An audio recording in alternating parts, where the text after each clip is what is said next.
Sabe quando você olha para o céu e você vê nuvens carregadas, mais escuras, e você já pensa, vai chover? Sabe quando você sabe que tá de noite e que passando algumas horas o sol vai nascer ou o dia vai acabar acontecendo?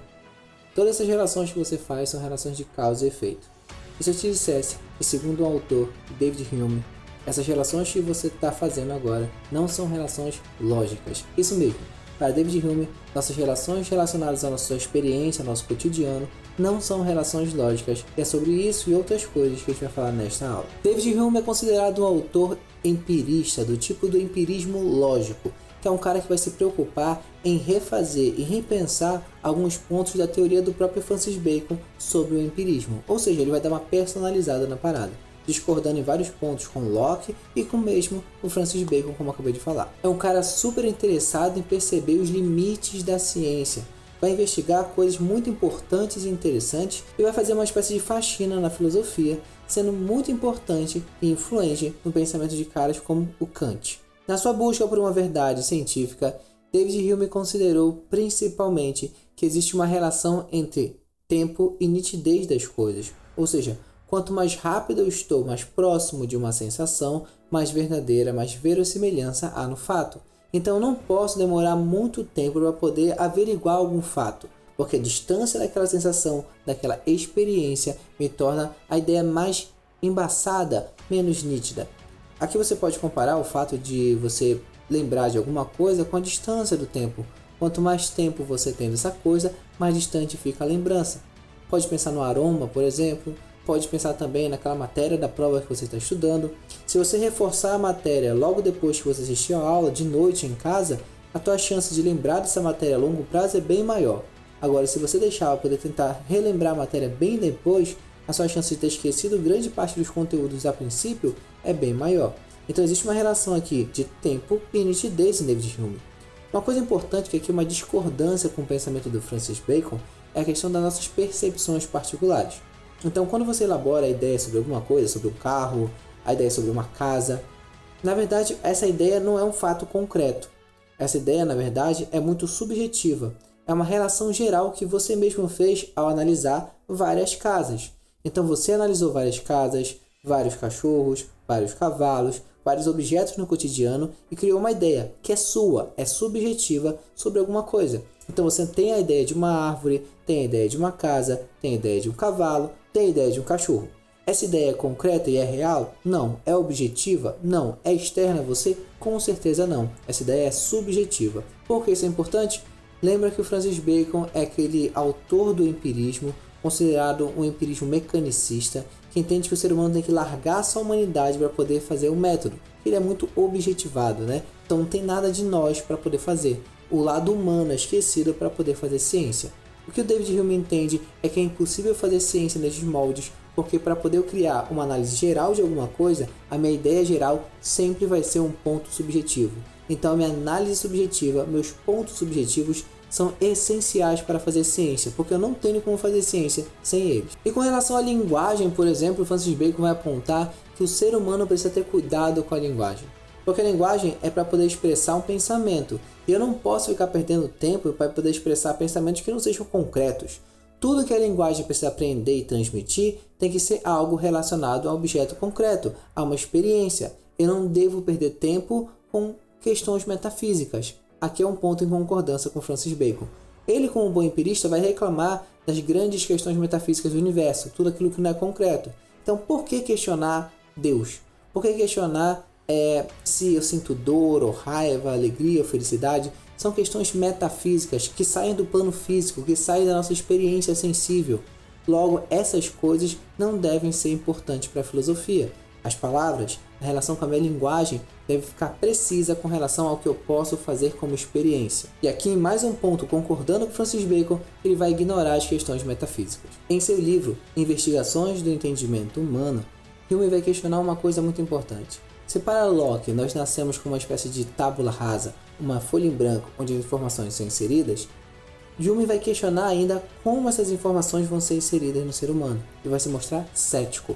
Então, se tem uma palavra que vai lembrar sempre David Hume, é o seu ceticismo, ou seja, o fato dele colocar em dúvida tudo, mesmo nossas experiências sensíveis. E a gente vai entender em que ponto ele vai colocar isso no decorrer dessa aula. Segundo David Hume, nós temos duas fontes diferentes de percepção no mundo. Nós temos as impressões e nós temos as ideias. Sendo as impressões, aquelas relações com o mundo sensível diretamente. Tudo tem a ver com a nossa percepção do mundo com nossos sentidos, que podem ser internos ou externos. Internos, nossos sentimentos, paixão, tudo que tem a ver com a gente.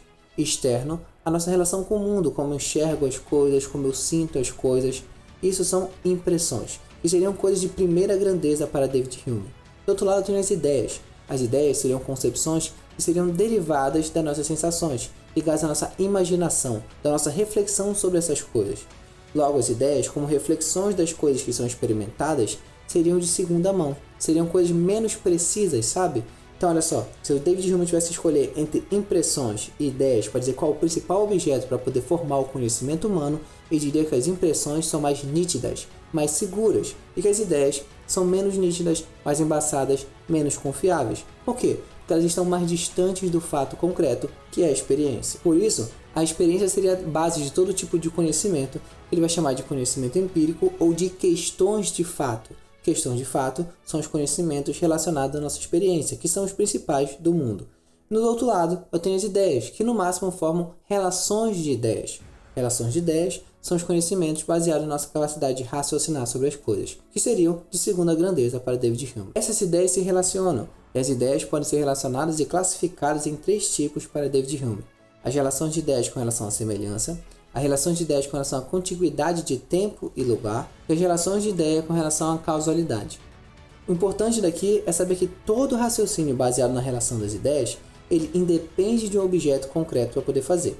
Então, quando você pensa em matemática, quando você pensa em física, todos aqueles cálculos, todas as formas geométricas, elas independem de aquilo existir no mundo terreno. Então, eu não preciso que um triângulo exista no mundo real para que a relação de um triângulo matemático seja real também. Isso é fato para a gente. Então, ela independe de objeto concreto. O segundo fato, esses conhecimentos são realmente corretos, eles são com certeza possíveis. Eles são elementos que são facilmente tidos como certos ou errados, ou seja, não são elementos duvidosos. E para fechar, a sua prova incontestada é dada pela razão. Então, por meio do veículo racional, pelo meu raciocínio, eu consigo dizer se algo está totalmente correto ou não totalmente correto, desde que seja algo relacionado à razão. E aqui o nosso maior exemplo, com certeza, vai ser a matemática. Preste atenção que isso é muito interessante. Para o David Hume, a matemática não precisa e, na verdade, não tem relação com o mundo real. Ela é uma projeção do ser humano que não precisa ter correspondência direta com ele, porque ela é lógica. A lógica não tem correspondência com o nosso mundo material de fato. Preste muita atenção nisso. Já o raciocínio empírico sobre questões de fato, ou seja, aqueles baseados na experiência, eles precisam se relacionar através daquela questão de causa e efeito. É a única forma de se relacionarem. Então, tudo que tem a ver com os meus sentidos, com a minha experiência, eu faço uma relação de causa e efeito ao exercer meu raciocínio sobre essas coisas. Diferente da outra questão, da questão das ideias. Então, quando eu falo, por exemplo, da questão do sol, ou quando eu falo, por exemplo, da questão da chuva, como eu te disse, então quando você olha para a chuva, você vê uma nuvem carregada, você já imagina que vai chover. Então, a questão 1, que é o fato das nuvens estarem carregadas, te leva à conclusão 2, que é o que vai chover. Então, tudo no mundo que tem a ver com os sentidos, que tem a ver com esse conhecimento, essa questão de fato, na visão de David Hume, está ligado a uma relação de causa e efeito. O problema para o David Hume é que todas as relações de causa e efeitos não são lógicas. Olha só que doideira. Então, tudo que você faz na sua vida, no cotidiano, não é lógico, não é totalmente racional para o David Hume. E se não é lógico, não tem como você chegar, através de uma conclusão racional, a um ponto comum que vai ligar a causa ao efeito. Então, peraí, quando eu vejo uma nuvem carregada, eu imagino que vai chover, então isso não é lógico? Então, qual é o tipo de relação que eu faço? Como eu estabeleço essa relação?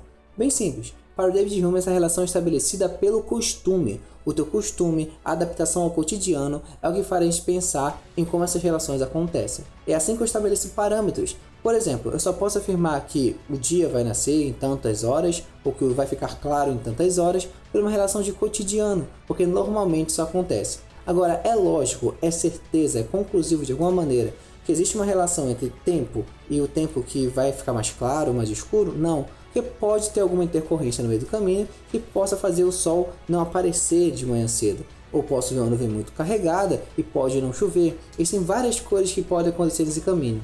Então não existe um traço lógico na relação de correspondência entre uma coisa e outra na visão de David Hume. Então preste atenção, tudo que você faz na sua vida, no teu cotidiano, que tem a ver com a tua experiência, tem a ver com os teus sentidos, tudo que você vai fazer, você estabelece uma relação de causa e efeito. E todas as relações que você está estabelecendo são relações que não são lógicas, não são racionais para o David Hume. E que você só acredita que elas acontecem, que elas parecem ter alguma lógica, porque você está acostumado com elas, porque o costume te levou a isso. E qual a conclusão que nós podemos tirar disso? Simples, que nunca podemos ter certeza dos nossos raciocínios sobre as questões de fato, ou seja, sobre nossas impressões sobre o mundo.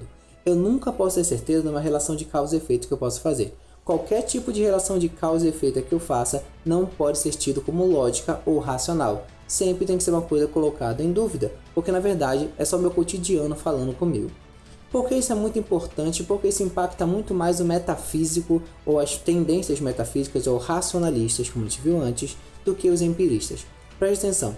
Todos os racionalistas e vários pensadores metafísicos anteriores, como Platão, Sócrates, o próprio Tomás de Aquino e o Agostinho na Idade Média, eles estabelecem relações de causa e efeito.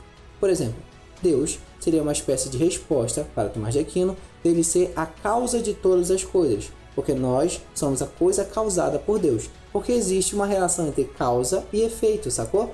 Então, quando ele quebra essa questão, quando o David Hume diz que toda relação de causa e efeito, na verdade, não é lógica e não tem sentido, ele está quebrando o elo da maioria dos pensadores metafísicos. Então, todo o pensamento desses caras vai para o buraco, porque se não existe uma relação lógica entre causa e efeito, ou seja, se dependente de alguma coisa acontecer, outra vai acontecer necessariamente, isso quer dizer que toda a teoria desses caras não faz sentido algum, porque Deus não é a causa de nada, porque nada pode causar outra coisa necessariamente. Então o que o David Hume faz, acima de tudo, com seu ceticismo, é dar um golpe ferraz dentro da filosofia metafísica. É isso, galera. Ficamos por aqui.